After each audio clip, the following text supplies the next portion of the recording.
중소, 중견 기업을 응원합니다. 네, 사내항사로 선발되신 여러분들 먼저 축하드립니다. 네, 사내항사로 선발됐다는 것은 조직 내에서 세 가지를 인정받았기 때문인데요. 첫 번째, 능력입니다. 당연히 능력 있는 사람이 가르칠 수 있겠죠. 그러니까 회사에서는 사내항사로 선발된 여러분들에 대해서 이 사람은 능력이 일정 수준 이상이 된다 라고 생각을 했으니까 사내항사로 선발을 한 거예요. 근데 능력만 좋다고 해서 강사로 선발을 할까요? 아니죠. 인성에 대한 부분입니다. 사람들 앞에서 본보기가 되는 게 강사의 역할이기도 하잖아요. 단순히 사람들 앞에 공식적인 자리에서 뿐만 아니라 같이 일을 하는 동료로서도 있는 게 사내강사이기 때문에 사내강사는 평소에도 업무를 할 때 인성에 대한 부분, 관계에 대한 부분을 어느 정도 인정을 받았다라고 생각하시면 될 것 같습니다. 세 번째로 업무에 대한 열정인 건데요. 마찬가지로 회사 내에서 강의를 하겠지만 회사 내에서 동료로서 본보기가 되는 인성과 열정에 대한 부분이 있지 않으면 강사로 선발되기 힘듭니다. 따라서 사내강사로 선발됐다라는 것은 여러분들은 조직 내에서 인정받는 사람이다 라고 생각하시면 되기 때문에 먼저 축하의 말씀 드립니다. 사내강사로서의 브랜드 가치는 이 두 가지가 크게 있습니다. 첫 번째로 회사 내에서 지속적으로 성장하고 승진하고 때로는 직책자가 되고 사내에서의 경력관리 로드맵이 있을 텐데요. 이 관리자, 팀장이나 부서장, 여러 관리자에 대한 기본적인 소양이 부하 직원 육성입니다. 그런데 사내강사로 활동했다는 것은 단순하게 사내강사로 잘했다가 아니라 이 사람은 부하 직원 육성에 능력이 있다 라고 기본적으로 판단하게 됩니다. 두 번째로 강의 활동에 대한 투자는 성장에 대한 투자입니다. 내 지식을 전수하는 것도 있지만 여러분들의 점점 가치 있는 일을 해내야 되잖아요. 지금 하고 있던 일을 잘하는 것도 중요한데 지금 하고 있던 일을 잘 정리해서 후배 직원한테 가르치고 후배 직원이 잘할 수 있도록 도와주고 나는 더 가치 있는 일을 찾아서 그것을 하는 거예요. 그걸 해야 돼요.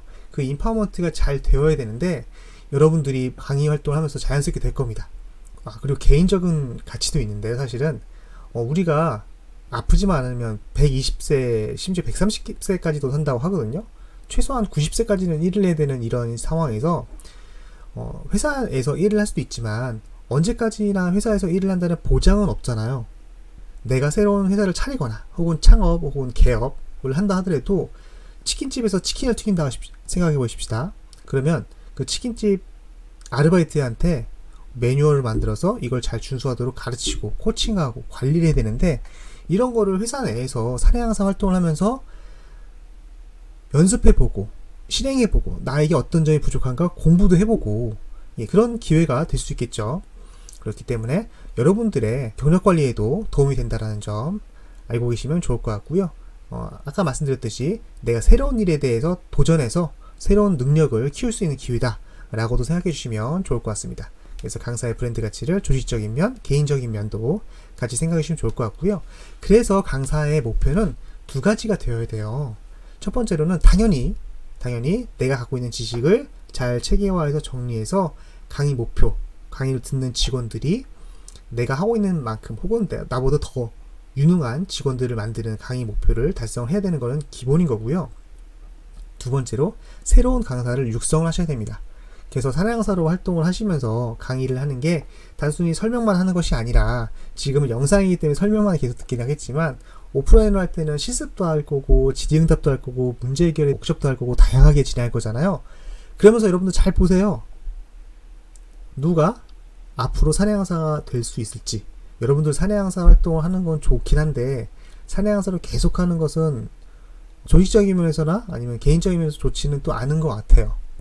아예 교육 담당자나 교관, 어떤 직무에 대한 가르치는 교관으로서 역할을 하는 사람이라면 모르겠는데 계속 사내 강사로서만 계속 2년, 3년 하는 것은 글쎄요, 조직적인 면에서도 손해고 개인적인 면에서도 로스가 좀 있는 것 같습니다. 그래서 여러분들은 사내 강사로 활동을 하지만 한 1년 반, 2년 정도 됐으면 그때쯤에는 새로운 강사로 누구를 육성하면 좋겠다 라는 것들이 있어야 되고요.